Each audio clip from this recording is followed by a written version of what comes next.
प्रधानमंत्री ने आज राजस्थान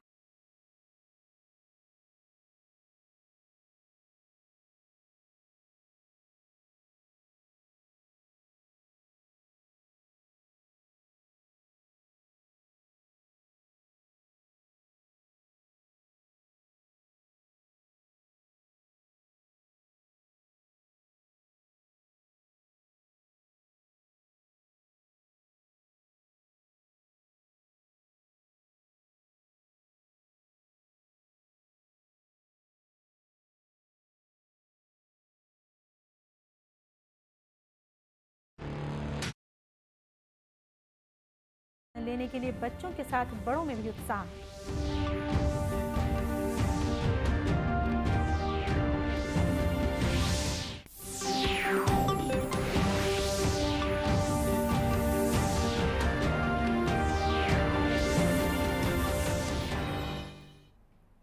नमस्कार, आप देख रहे हैं दूरदर्शन समाचार। मैं हूं शीतला शुक्ला। अब समाचार विस्तार से।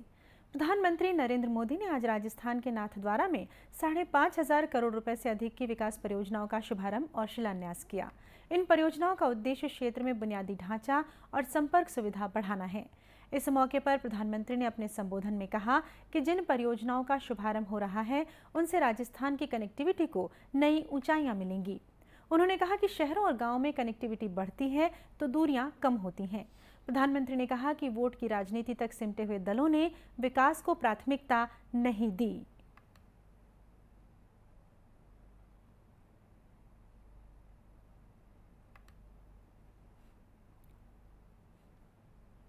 बार देखते हैं गांव में पानी की टंकी बनी, लेकिन वो 4-5 साल में ही छोटी पड़ जाती है। कितनी सड़कें या फ्लाईओवर ऐसे होते हैं जो 4-5 साल में अपर्याप्त लगने लगते हैं। हमारे देश में इसी सोच की वजह से इंफ्रास्ट्रक्चर के निर्माण को प्राथमिकता नहीं दी गई। इसका बहुत नुकसान देश ने उठाया है। इस कार्यक्रम के बाद श्री मोदी ने आबू रोड में भी एक जनसभा को संबोधित किया। छत्तीसगढ़ में माओवादियों के खिलाफ लड़ाई में शहीद होने वाले 3 जवानों को एक साथ कीर्ति चक्र से सम्मानित किया गया। राष्ट्रपति द्रौपदी मुर्मू ने कल शाम राष्ट्रपति भवन में आयोजित रक्षा अलंकरण समारोह में ये सम्मान प्रदान किए। शहीद उप निरीक्षक दीपक भारद्वाज, प्रधान आरक्षक सोढ़ी नारायण और एसटीएफ प्रधान आरक्षक श्रवण कश्यप को उनके अदम्य साहस के लिए कीर्ति चक्र से सम्मानित किया गया। शहीद जवानों के परिजनों ने ये सम्मान ग्रहण किया।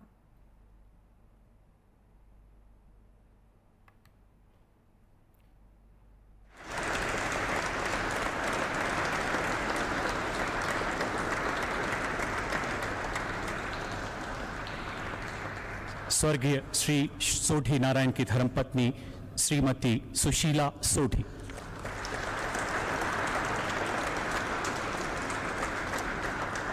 स्वर्गीय श्री श्रवण कश्यप की धर्मपत्नी श्रीमती दुतिका कश्यप,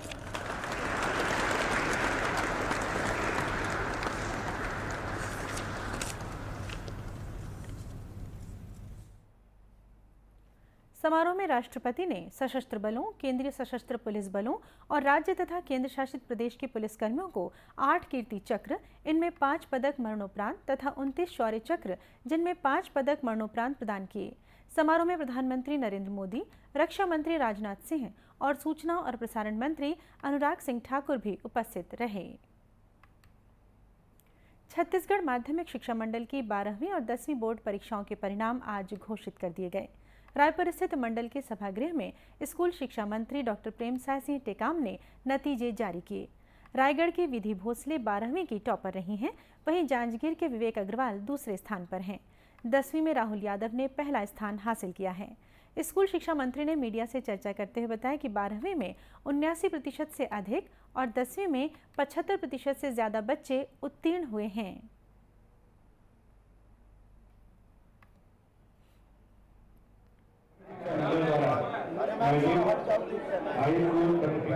मुख्य परीक्षा 2023 में कुल 3,37,569 परीक्षार्थी पंजीकृत हुए। उनमें से 3,30,681 परीक्षार्थी परीक्षा में शामिल हुए, जिनमें से 1,52,891 बालक तथा 1,70,790 बालिकाएं सम्मिलित हुई।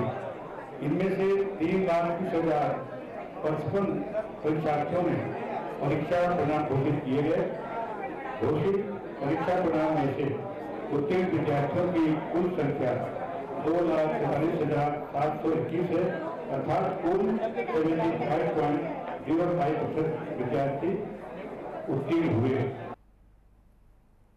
माध्यमिक शिक्षा मंडल के सचिव वी.के. गोयल ने मेरिट सूची के बारे में जानकारी दी।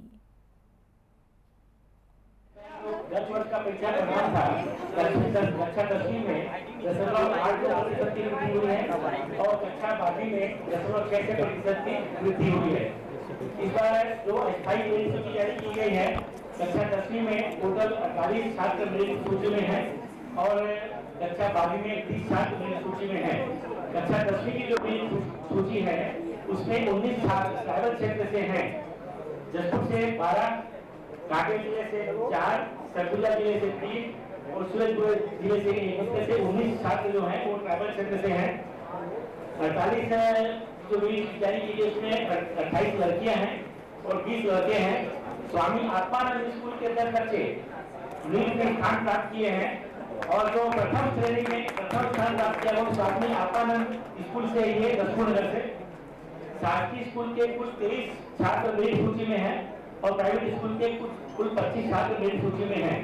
इसी प्रकार से 12वीं की मेरिट सूची में कुल 30 छात्रों की अस्थायी मेरिट सूची जारी की गई है, जिसमें स्वामी आत्मानंद के 5 छात्र हैं, ट्राइबल क्षेत्र से 2 छात्र हैं, शासकीय स्कूल से 11 और अशासकीय स्कूल से 19 छात्र शामिल हैं। कुल 18 लड़कियों ने स्थान प्राप्त किया है और कुल 12 लड़कों ने स्थान प्राप्त किया है। इस प्रकार से ये सूची जारी की गई है। 12वीं परीक्षा की टॉपर विधि भोसले ने बताया कि वो आगे चलकर वैज्ञानिक बनना चाहती हैं और बोर्ड परीक्षा में अच्छे अंक लाने के लिए उसने पहले से ही तैयारियां शुरू कर दी थीं।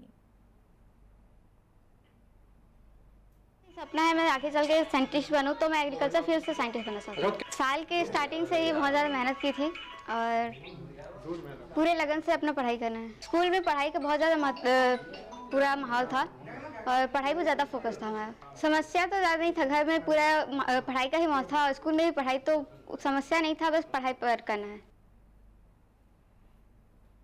इस बीच मुख्यमंत्री भूपेश बघेल ने बोर्ड परीक्षा में उत्तीर्ण परीक्षार्थियों को शुभकामनाएं देते हुए उनके उज्जवल भविष्य की कामना की है।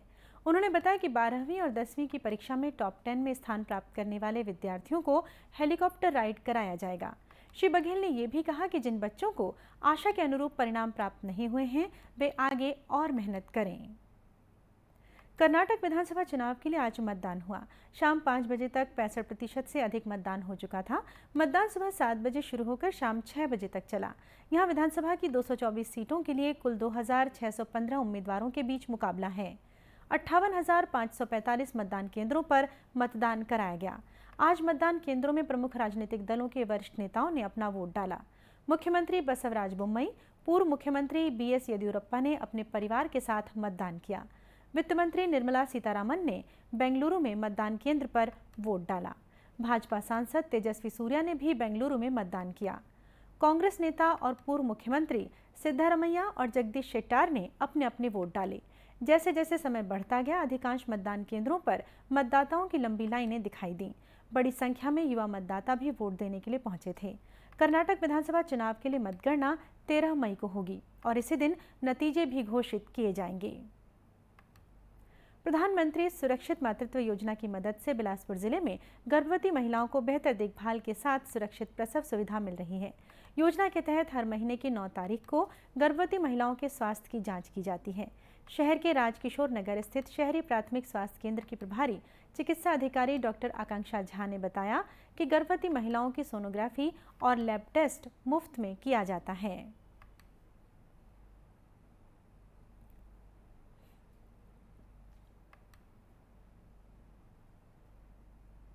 प्रधान प्रधानमंत्री सुरक्षित मातृत्व अभियान चलाया जाता है, जिसके तहत हमारे यहाँ पे जितने भी गर्भवती महिलाएं आती हैं, हम उनका फ्री में सोनोग्राफी एवं जितने भी लैब जांच होते हैं, जिसमें कि खून पेशाब का सिकलिंग जांच हो गया, वायरल मार्कर हो गया या अन्य उनको कोई भी जाँच होता है, वो फ्री में आज के दिन हम उनको सेवा प्रदान करते हैं। स्वास्थ्य केंद्र में जांच के लिए पहुंची गर्भवती महिलाओं ने इस योजना को उनके लिए काफ़ी फायदेमंद बताया और उन्होंने इसे संचालित करने के लिए केंद्र सरकार के प्रति आभार जताया। प्रधानमंत्री योजना चला रहे हैं, वहाँ पे फ्री मतलब सोनोग्राफी, दवाई वितरण सब यहाँ पे अच्छे से होता है। सोनोग्राफी और ब्लड सब यहाँ पे फ्री में होता है, निःशुल्क। मोदी जी को मेरा धन्यवाद है। मातृ अभियान योजना के तहत हम क्या बोलते हैं, सारी चीज़ें की सुविधा हमको मिल रही है, जिसमें हमने इस हॉस्पिटल में आके अपना ट्रीटमेंट कराया, जिसमें मैडम जो यहाँ चेक करती है उन्हें हमने बहुत अच्छे से ट्रीटमेंट किया है। सारी चीज़ें की चेकअप किए और ब्लड यूरिन टेस्ट सारा निःशुल्क होता है यहाँ। और जहाँ मैम है यहाँ सोनोग्राफी भी निःशुल्क कराती है और क्या बोलते हैं बीपी चेक और सारा चीज़ें अच्छे से करती है। यहाँ 9 तारीख से 24 तारीख मतलब दोनों दिन अच्छे से चेकअप होता है और यहाँ सभी महिलाएं अच्छे से चेकअप करवाने आती है। योजना का मुख्य उद्देश्य गर्भवती महिलाओं के लिए प्रसव पूर्व जांच सुनिश्चित करना है। साथ ही उन्हें दवाइयां भी दी जाती हैं ताकि उन्हें प्रसव के दौरान किसी तरह की शारीरिक समस्या का सामना न करना पड़े। रायपुर में संस्कृति विभाग द्वारा पारंपरिक कलाओं पर आयोजित प्रशिक्षण शिविर आकार में युवा, बच्चे और बुजुर्ग उत्साह के साथ प्रशिक्षण ले रहे हैं। महंत घासीदास संग्रहालय परिसर में चल रहे इस शिविर में 900 से अधिक प्रशिक्षणार्थियों को विभिन्न विधाओं का प्रशिक्षण दिया जा रहा है। संस्कृति विभाग के उप संचालक JR भगत ने बताया कि इस प्रशिक्षण से लोगों को स्वरोजगार के माध्यम से आत्मनिर्भर बनने का अवसर मिलेगा।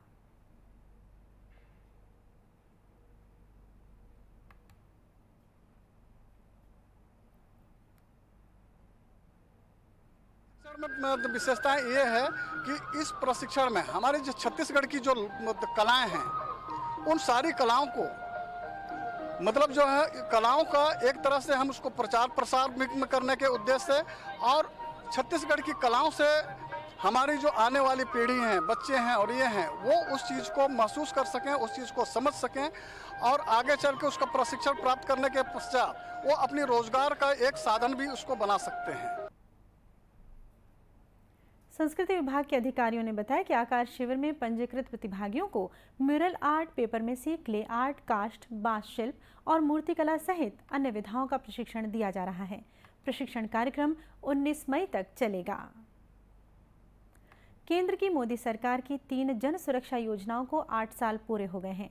8 वर्ष पहले 9 मई 2015 को प्रधानमंत्री नरेंद्र मोदी ने सामाजिक सुरक्षा से जुड़ी अपनी सरकार की 3 योजनाओं को लॉन्च किया था। इनमें प्रधानमंत्री सुरक्षा बीमा योजना, प्रधानमंत्री जीवन ज्योति बीमा योजना और अटल पेंशन योजना शामिल हैं। छत्तीसगढ़ में भी केंद्र सरकार की इन 3 योजनाओं का सकारात्मक असर देखने को मिला है। इस्पात नगरी भिलाई में योजना के लाभार्थियों ने कहा कि ये योजना आम लोगों के हित में है और अचानक आने वाली विपत्तियों से जीवन को सुरक्षा प्रदान करती हैं।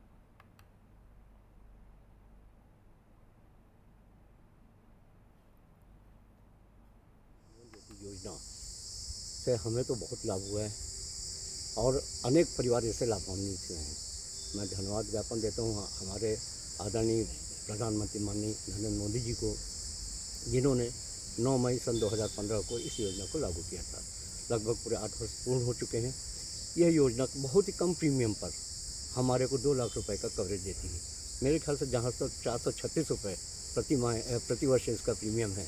इसके चलते हम जैसे मध्यम वर्ग, उच्च मध्यम वर्ग, निम्न वर्ग लोगों को बहुत ही फ़ायदा हुआ है। हम लोगों को जो सरकारी नौकरी में रहते हैं उनको तो पेंशन मिलता है, लेकिन हम लोगों को आम जो मध्यम वर्गीय है उसको पेंशन मिलता नहीं था। मोदी जी जब आए 2014 में, उसके बाद में इसको कुछ समय के बाद में एक जगह पक्का तो याद नहीं है, लेकिन साल 6 महीने के बाद में इसको लाए हैं। तो अटल पेंशन योजना हमको पता चला तो इसको हम ये किए अपने साथियों के साथ में। और ये जो योजना है ये एक मध्यम वर्गीय परिवार के लिए, जब आदमी बुढ़ापे में उसको जो ये 1000, 2000, 3000, 4000, 5000 ऐसा इसका योजना है, अलग अलग प्रीमियम है उसका। तो मैं तो बड़ा वाला प्रीमियम लिया और उसमें 5,000 जो है मेरे को मिलेगा। तो मैं कह सकती हूँ इस योजना के कारण मैं निश्चिंत हूँ कि कल को मेरे जीवन में कोई आकस्मिक यानी इमरजेंसी कंडीशंस, मैं निश्चिंत हूँ अपने परिवार के लिए, अपने बेटे के लिए। दुर्ग संभाग में डाकघर के प्रवर अधीक्षक हरीश महावर ने बताया कि प्रधानमंत्री जीवन ज्योति बीमा योजना और प्रधानमंत्री सुरक्षा बीमा योजना के प्रकरणों का निपटारा तेजी से किया जाता है।